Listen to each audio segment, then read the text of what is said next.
So can you start by explaining a little bit about this project? Yes. It was actually quite a coincidence. We were here in Gellerup Parken because we wanted to start a sports project, cooperating with Aarhus Idrætshøjskole and also young people from Gellerup Parken. So we were looking for people who are interested in this project. What is your background for this project? I'm specialized in sports. I've studied sports and I have a master's degree in sports. I've been doing sport intervention in the Palestinian community in Lebanon, in the Palestinian camps among youth and children.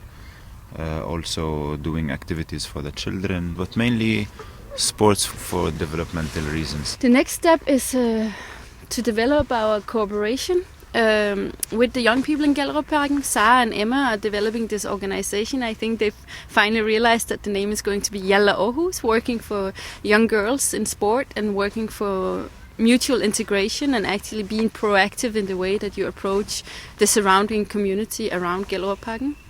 I think that's one of the main issues. So supporting them in their work, so they become partners in our project.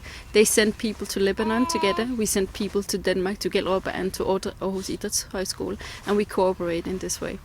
And then continue our summer camps every year in Lebanon, hopefully bringing some good, competent and energetic young people from Aarhus to Lebanon, and the other way around, sending people from Lebanon to Denmark as well to inspire and learn.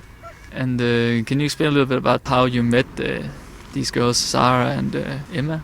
We were just visiting a relative of Rabia, and suddenly Sarah steps in the door and we start talking, and we realized that we have a lot of things in common about these things, with wanting to use sports and culture as educational tools, but also for integration and for multicultural cooperation. And we found it so relevant to cooperate with young people in Gellerup Parken as well, because Gellerup Parken is just a small piece of the world in Denmark, and it's fascinating that so little people come here and so little people know what it's about. We know that even at the high school we met the people who were saying, no, I've never been there and I would never dare to go there. So for us it was about also opening up and saying Gellerup Parken is a place that's quite normal, with quite normal and lovely people who you can do a lot of different kind of cooperations with. So it was opening up that door, but it was also about opening up the door to the high school and say to young people in Gellerup, look, this is an opportunity just around the corner.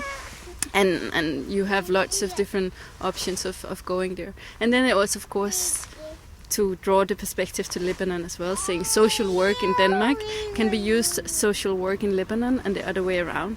And opening up, especially because the Middle East is very well represented in Gellerup Parken. So opening up that 3-level dimension of cooperation, we found just, it had to be like that. We couldn't develop a project without the dimension of having Gellerup in it. What is your work in Lebanon? How is your expectations for your school there? Of course, as May was explaining, we want to establish this school in Lebanon, and we believe that this school is on different levels very important, because sports in Lebanon is kind of elitist, and the sport clubs that we work with are experiences of local sports that are not elitist, that work with any child that needs to participate in sports. We don't want to be affiliated politically, ideologically to anyone.